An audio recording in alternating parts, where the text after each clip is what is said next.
in your never local know. town. But how cool is it when you go by the theater and you're like, hey, that's my film. Your name's up on the marquee. That's got to be amazing. It's surreal for me. I don't know how it is for you, Anthony.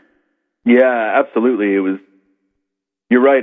We feel like, or I feel like we're so far ahead of the game, even though it's been like a long road. Yeah. Just like the fact that it got made and people are seeing it and liking it. Like it's such a bonus, and to see it in the movies on a bit like a large screen is just surreal. Yeah. Did you sit in the theater when people were watching for the first screening? Pardon? Did you go to the theater and see people's reactions on the first screening? Oh yeah.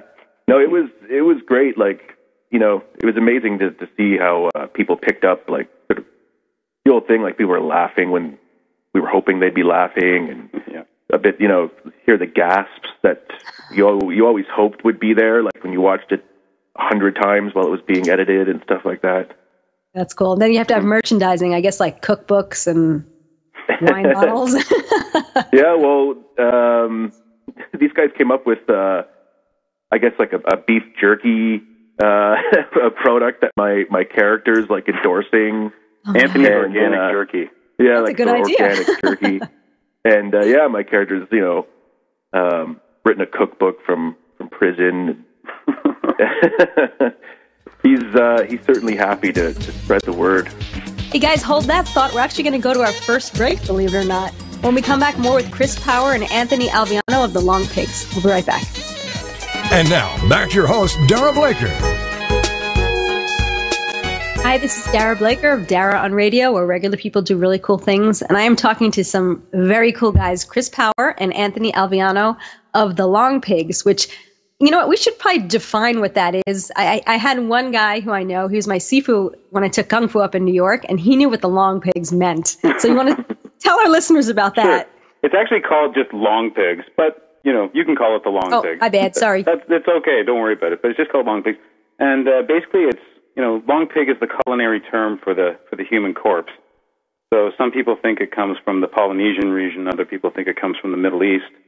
But basically, if you're, going to make human stew, you don't say human stew, you say long pig stew. And, in joke for cannibals. Lovely. Yeah. Everybody eating dinner? No, but I'm going to after this, but I think I'll have salad. Yes. So when we were on break, you were telling me that you had some very interesting stories to tell about the festival circuit. Well, I won't say interesting, not very interesting. Don't want to hype people up too much. But basically, we get, a lot of people say, you guys have had a lot of success on the festival circuit. And, well, we have. We've really learned to roll with the punches. Our world premiere, we got off the plane in San Jose for CineQuest, a big festival. And we open up the main catalog, which has got the main schedule, which is when everybody's walking around circling movies for, and we see that we're misprinted. Basically, they listed us at 10 a.m. instead of 10 p.m., which is when our screening was supposed to be. So we were there like 5 days in advance. We had a team of 4 people.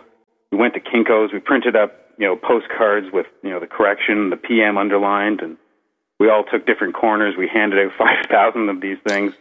Worked our asses off and basically showed up at the theater and were ecstatic to see there was a huge lineup, just down the street. We were like, yes, we're high-fiving ourselves. Unfortunately, 300, the movie was also premiering that night in the same theater complex, so we promptly watched everybody file into 300. We played about 53 people, including our parents. So, you sort of say, well, we had lots of people walking around saying, man, I tried to see this at 10 a.m., what's going on? But you just kind of roll with it. You know what I mean? Do. But again, sometimes the best things happen when the strangest things happen. You had the special effects guy, right? You were saying from 300, so, Yeah, well, Chris Bridges literally saved our movie. We had gone initially with, a young guy who was ambitious, and, I don't think he was malicious or anything, but I think the scope of what we wanted to do was just a little bit over his head. So I remember on the day seeing, our first body, and it looked kind of like a baked ham. You know what I mean? I was like starting to think, how can I shoot this in silhouette? Oh, goodness, And so basically we went and I had, been a PA in Toronto in the industry and worked on this show called Amazon, which also basically had a bunch of body parts. Part of it took place in the jungle with some cannibals. So I was like, I'll just go to them. There you go. Body parts. And we set up a meeting. It was a reputable studio. and everything like that. She was like, fine, send me the script, send me all the info. I talked to their people, and we showed up in those days with 2 cars full of people and clipboards and our assistants and everything, and knocked on the door. There was nobody there. Called all the phone numbers. Nobody answered. We only found out, by accident 6 months later that she had read the script and deemed it so horrible that it shouldn't be produced. And this is a woman who does special effects for a living. Right? Oh, wow. Finally, we found Chris Bridges through a friend of ours. And, as he has said, he felt sorry for us. He took one look at the body. We were sitting there with puppy dog eyes saying, can you fix this? Please. And, he said no, but he basically built us 2 amazing bodies. I mean, we had an executive at Alliance Atlanta say, I don't even want to know how you did your special effects. So, pretty convincing. It's amazing what you can get people to do, too, as being independent. I mean, people really are pretty generous. For every story of someone shutting the door on you, there's always someone willing to take pity on you, as Chris did with us, and help out.